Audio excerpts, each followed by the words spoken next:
नमस्कार, मैं राजेश पोलखोल बहुगुणा एक बार फिर से नकली राजधानी, नेताओं की नकली राजधानी के बीचों बीच खड़ा हूं देहरादून में, और इस समय परेड ग्राउंड में खड़ा हूं। स्मार्ट सिटी का प्रोजेक्ट चल रहा है, लेकिन हम स्मार्ट नहीं हुए, शहरों को स्मार्ट करने की कोशिश हो रही है। ये जितने लोग यहाँ खड़े हैं, जितने युवा खड़े हैं, ये स्मार्ट नहीं हुए, न सरकार इन्हें स्मार्ट कर रही है, लेकिन शहर स्मार्ट जरूर हो रहा है। यहाँ देखिए, आंसू लिपिक वैश्यिक सहायक के अभ्यर्थी यहाँ खड़े हैं, इसके अलावा एलटी वाले यहाँ खड़े हैं, तमाम उत्तराखंड के बेरोजगार यहाँ खड़े हैं, और हम अपने शहरों को स्मार्ट करने पे तुले हैं। बातचीत करेंगे, इसमें महिलाएं भी हैं, और एक बैनर बहुत अच्छा लगा हुआ है, पहाड़ का पानी और पहाड़ की जवानी सड़कों पर है। तो क्या करोगे शहर को स्मार्ट बना के? 550 करोड़ रुपए बर्बाद कर दिया, और 1000 करोड़ का बजट है स्मार्ट सिटी का, और हाथ में तख्ती है कि पहाड़ का पानी और पहाड़ की जवानी सड़कों पर है। 1000 करोड़ स्मार्ट सिटी पे लग रहे हैं, आप लोगों पे क्यों नहीं लग रहे हैं?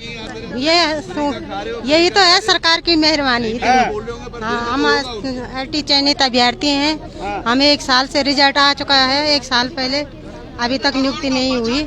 इन्होंने जांच रिपोर्ट करके रखा है, लेकिन अभी तक कुछ भी आश्वासन पे आश्वासन चलता रहा है। हमें अब नियुक्ति चाहिए, तुरंत नियुक्ति चाहिए। एक फिल्म आई थी सनी देओल की, आश्वासन पे आश्वासन, तारीख पे तारीख, और यहाँ आश्वासन पे आश्वासन। युवा हैं कि मुस्कुरा रहे हैं, अब तो इनकी दाढ़ी भी सफेद होने को है, बाल भी झड़ने लगे हैं, फिर भी मुस्कुरा रहे हैं। क्या मांग है आज? हमारी मांग यह है कि जल्द से जल्द हमें नियुक्ति दी जाए। जिस प्रकार हम लोग मानसिक तौर से पीड़ित हो रहे हैं, चाहे एलटी वाले हों, चाहे आशुलिपिक हो या कनिष्ठ हो, इन सभी को जल्द से जल्द नियुक्ति दी जाए। शीघ्र नियुक्ति को लेके आज मैं भी दोनों को कवर कर रहा हूँ। इधर एलटी वाले चयनित अभ्यर्थी हैं, और इधर आशुलिपिक वाले हैं। सरकार एक है, धरने 2 हैं।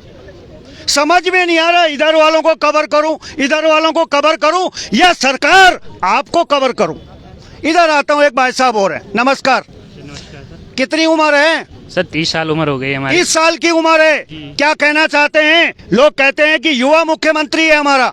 जी सर, जैसे जिस टाइप से दिखाया गया, जो दिखाया गया, मतलब जैसे हाथी के कुछ दांत दिखाने के होते हैं, खाने को, जो तो हमें केवल दिखाया जा रहा है कि हमारे युवा मुख्यमंत्री है, और जो भी है डबल इंजन की सरकार है। पर मुझे तो यहाँ लग रहा है कि यहाँ पे हजारों ब्रेक वाली बिना इंजन की सरकार चल रही है, कि बिल्कुल ब्रेक ही ब्रेक लग रहे हैं हर जगह, बिना इंजन की सरकार है। ठीक है, जहाँ पे बिल्कुल गाड़ी आगे चल ही नहीं रही है। तो जैसे हमारे प्रधानमंत्री माननीय मोदी जी ने कहा था कि डबल इंजन की सरकार है, पहाड़ का पानी पहाड़ का ही काम आएगा। तो यहाँ पे लोग 2-2 साल तक नियुक्ति होने के बाद भी हमें अगर नियुक्ति पत्र नहीं मिल रहा है, हमें ज्वाइनिंग नहीं मिल रही, तो किस बात का यहाँ पे पहाड़ का पानी पहाड़ के, इसमें हमें फिर पलायन करना पड़ेगा बाहर कहीं प्राइवेट जॉब के लिए। अगर हम इतनी मेहनत करने के बाद पहाड़ में रहने के लिए, यहाँ पे जॉब करने के लिए यहाँ तैयारी कर रहे हैं, और पहाड़ में हर कोई, जैसे यहाँ शिक्षक है, पहाड़ में पढ़ाने के लिए हर कोई तैयार है, जो भी है, हमें भी कहीं भी, अगर हमारा आशुलिपिक है, हम भी कहीं पे भी पहाड़ में भी कहीं भी काम करने के लिए तैयार है। तो अगर हमें नियुक्ति नहीं मिलेगी समय से, हमारा मानसिक इतना उत्पीड़न हो चुका है कि हमारा मानसिक दबाव इतना है कि हम करें क्या आगे, कि हमारे जो छोटे भाई लोग हैं, हम उनको भी सजेशन नहीं कर सकते कि आप तैयारी करो। चलिए तैयारी करो। मानसिक दबाव इतना है कि यहाँ लिख दिया गया है, नियुक्ति दो या मृत्यु दो। यह हाल है सरकारों का। जब सरकारें चुनने वाली थी, तब बड़े बड़े मैनिफेस्टो थे या लंबे लंबे घोषणा पत्र। अब वो घोषणा पत्र गायब हो गए। अब दिख रहा है कि नियुक्ति दो या मृत्यु दो। बड़ा हैरान करने वाला है ये स्लोगन। ये इस राज्य का युवा मांग रहा है, जिस राज्य को 22 साल बने हुए हो गए। ऐसे हालात आ गए, क्या मृत्यु मांगनी पड़ रही है? सर अब तो मजबूरी हो गई है। हमारी भर्ती को 2.5 साल हो गया है। मेरा नाम महीनाथ है, मैं पिथौरागढ़ से आया हूँ, और हमें यहाँ पहुँचने में 18 घंटे लगे हैं। अब देखिए, हमारी भर्ती को 2.5 साल हो गए। जब फॉर्म आया तब मैं 26 साल का था, आज 29 साल का होने वाला हूँ। अब मेरे समझ में ये नहीं आता कि डबल इंजन करके गवर्नमेंट कर क्या रही है। लोग कहते हैं युवा मुख्यमंत्री है। अरे भाई, अगर तुम डिसीजन नहीं ले रहे तो किस बात के युवा हो? तुम उम्र से युवा हैं, लेकिन मुझे लगता है मानसिक तौर पर वो अभी युवा नहीं है, बुजुर्ग हो गए हैं, क्योंकि वो निर्णय ही नहीं ले पा रहे हैं। चलिए आऊंगा। देखिए, पुष्कर सिंह धामी जी, बड़े अच्छे कॉम्प्लीमेंट मिल रहे हैं आपको। आहा, मजा आ गया। गुनगुनाती धूप में लोग कह रहे हैं कि आप शारीरिक रूप से युवा हैं, मानसिक रूप से आप युवा नहीं हैं। अब हो सकता है डिग्री भी लोग मांगने लगे आपसे। जी थोड़ा सा इधर आ जाएं, कुछ कह रहे थे, आप आ जाएं। इतने मायूस क्यों हो? सर मायूस होने का कारण यही है कि सर महीनों हो गए यहाँ पे रिजल्ट आए हुए और डॉक्यूमेंट वेरिफिकेशन हुए हुए। हम स्टेनो के चयनित अभ्यर्थी हैं और जैसे आप देख रहे होंगे यहाँ पे एलटी वाले भी हैं, स्टेनो वाले भी हैं और आयोग और सरकार के द्वारा केवल आश्वासन ही मिल रहा है। अखबारों के माध्यम से केवल हमें यह जानकारी मिल रही है कि एक दो दिन में रिपोर्ट आ जाएगी। आयोग ने समिति का गठन किया था और हमें कहा गया था कि 15 नवंबर तक जो है कि रिपोर्ट जारी हो जाएगी और आप सबका जो है कि जो भर्ती है प्रक्रिया आगे सुचारू रूप से आगे चलेगी। किंतु जो है कि नवंबर भी बीत चुका है और उसके बाद जो अखबारों के माध्यम से यह जानकारी मिली कि 5 दिसंबर को जो है कि रिपोर्ट जारी हो सकती है। फिर उसके बाद 5 दिसंबर भी गया, अब जो है सर कि दिसंबर भी समाप्त होने की ओर है और अभी तक जो कि आयोग के द्वारा जो कि जो रिपोर्ट है उसको सार्वजनिक नहीं किया गया है। अभी आज भी सुनने में आ रहा है कि कैबिनेट की बैठक होगी, जानकारी है आपको? जी सर, आज कैबिनेट की बैठक की सूचना मिल रही है। सर कैबिनेट की बैठकें तो सर होती रहती हैं, किंतु उन बैठकों में जो है कि जो चयनित अभ्यर्थी हैं, जो बेरोजगार हैं, उनके लिए कोई भी निर्णय नहीं लिए जाते सर उसमें। चलिए ठीक है, चलिए समझ में नहीं आ रहा कि आखिर ये कैबिनेट की बैठकें होती किस लिए हैं। हमारे पैसे से कैबिनेट की बैठकें होती हैं, खर्चा होता है, तमाम चीजें होती हैं, तमाम युवा यहाँ पहुंचे हुए हैं और इधर महिलाओं की भी संख्या काफी हद तक है। महिलाओं के पास भी आना चाहूंगा। एक बार कैमरामैन को कहूंगा थोड़ा पीछे चलें, विजुअल दिखाएं। इनसे भी बात करेंगे, महिलाओं से। तमाम जो हैं ये सहायक अध्यापक हैं और यही नहीं, सहायक अध्यापकों के अलावा गेस्ट टीचर भी धरने पर बैठे हुए हैं। तमाम लोग धरना प्रदर्शन कर रहे हैं, लेकिन सरकार वादे दिखा रही है। संकल्प नए उत्तराखंड का, सरकार कह रही है कि संकल्प नए उत्तराखंड का। हम अपना अधिकार मांगते हैं, आश्वासन की बैठ चढ़े हम, इसलिए सड़कों पर खड़े हम। चलिए, आश्वासन की बैठ चढ़े हम, इसलिए सड़कों पर खड़े हम। जी मैडम नमस्कार, कौन से आश्वासन की भेंट चढ़ गए? हमें आश्वासन पे आश्वासन ही मिल रहे हैं सर, और मिला ही क्या है अभी तक? हमें कुछ भी तो नहीं मिला है, सब कुछ निगेटिव ही हो रहा है, ना कोई हमारी सुध ले रहा है। हमें तो समझ नहीं आ रहा कि क्यों लटकाते हैं बार बार, कभी जांच होती है, कभी कुछ होती है और कहते कुछ है, होता कुछ भी नहीं है। उसका डेट पे डेट बढ़ाए जाते हैं, वो कुछ भी नहीं मिलता है हमें। चलिए, कुछ भी नहीं मिलता है। इन महिलाओं को गौर से देखिएगा, ये सारे के सारे युवा ही हैं, मुख्यमंत्री भी युवा हैं। क्या हो गया है युवा मुख्यमंत्री को?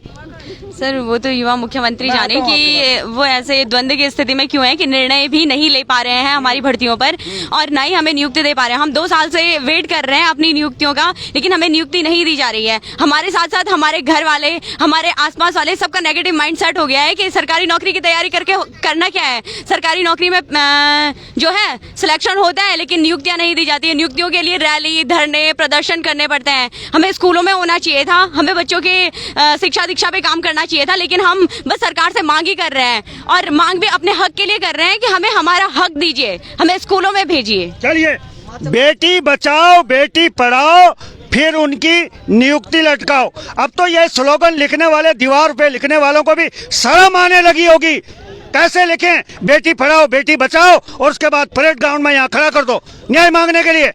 ये था स्लोगन शायद। जी थोड़ा इधर आ जाए, आप ज्यादा गरज रहे हैं सरकार पे, लेकिन सरकार के कानों में जूं नहीं रेंग रही है। सर गरजना तो हमारा हक है, हम नहीं गरजेंगे तो कौन गरजेगा? सरकार को चुना किसने है? तो मुझे नहीं धमकाओ ना, मैं थोड़ा मुख्यमंत्री हूँ। आपको भी धमकाएंगे ना सर, क्योंकि आप हमारी आवाज वहाँ तक नहीं पहुँचा रहे। कौन कह रहा है कि हम नहीं पहुँचा रहे हैं वहाँ तक आवाज? आप हमारी आवाज वहाँ तक ले जाइए, उनको बोलिए कि आप लोग इतना अन्याय क्यों कर रहे हो। मैडम उनके कान बड़े हो गए हाथी की तरह, तो कान में तेल डालो ना उनके। मैं कैसे, कौन सा तेल डालूं? कोई भी तेल डालो, सरसों का तेल सबसे बेहतर होता है। आप सरसों का तेल डालिए, उनको बोलिए कि क्यों कर रहे हैं आप इतना अन्याय। हमारे साथ अन्याय हो रहा है सर, और सबसे बड़ा अन्याय हो रहा है। किसी व्यक्ति को समय पर न्याय न मिलना सबसे बड़ा अन्याय होता है। ठीक है सर, 1 साल से हम ये भर्ती के लिए दर दर भटक रहे हैं। मतलब ये है कि उत्तराखंड में इतने नेता नहीं है जितनी बार हम उनके पास चले गए। सारे हमारे जितने भी लोग हैं हर नेता के पास जाते हैं, हर विधायक के पास जाते हैं कि हमारी मदद करो, हमारी मदद करो। किस लिए जाते हैं? करते हैं वो मदद।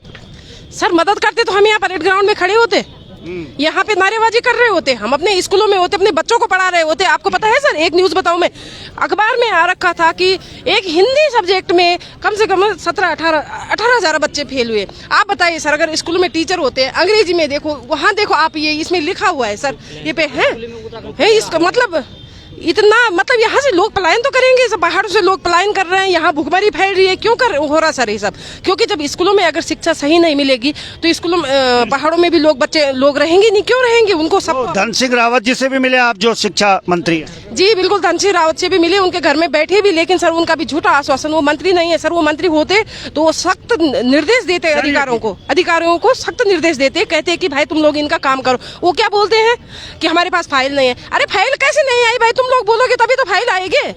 कोई और है बैठा हुआ क्या आसमान में, या भगवान बोले? भगवान तो जब अपनी लाठी डालता है इधर, तो उसके लिए तो सब बराबर है। चलिए ठीक है सर।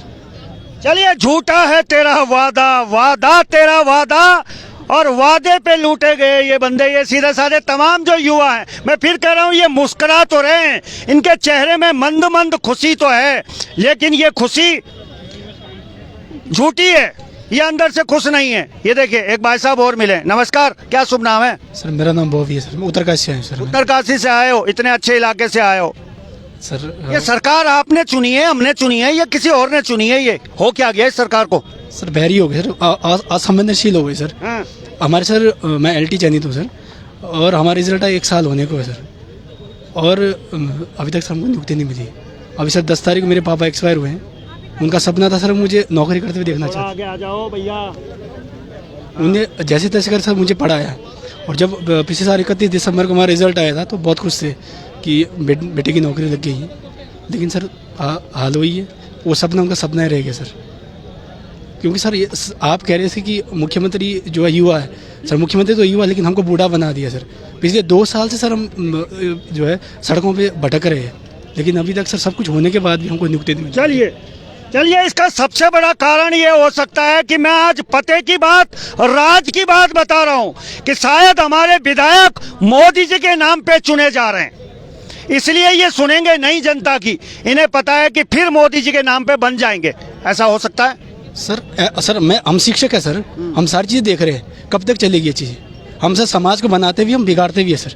अगर सर हमारी उस पर बात आएगी तो सर हम ठीक करना भी जानते हैं। चलिए, ये शिक्षक हैं, अगर ये बच्चों को सुधारना जानते हैं तो ये कह रहे हैं कि हम और भी बहुत कुछ कर गुजरेंगे। एक बार कैमरामैन को कहूँगा थोड़ा पीछे चले जाएं, और पीछे चले जाएं, बिल्कुल पीछे चले जाएं। ये तमाम यहाँ गुनगुनी धूप में हैं जरूर, लेकिन ये सरकारों से खुश नहीं है, और लगातार ये LT वाले पिछले लंबे समय से आंदोलन हम भी इनका दिखा रहे हैं, और ये दूसरे जो हमारे आंसू लिपिक वाले हैं ये भी हैं। इसके अलावा ननूर खेड़ा में शिक्षक भी बैठे हुए हैं। समझ में नहीं आ रहा कि संकल्प नए उत्तराखंड का, वो कौन सा नया उत्तराखंड के लिए संकल्प ले रहे हैं?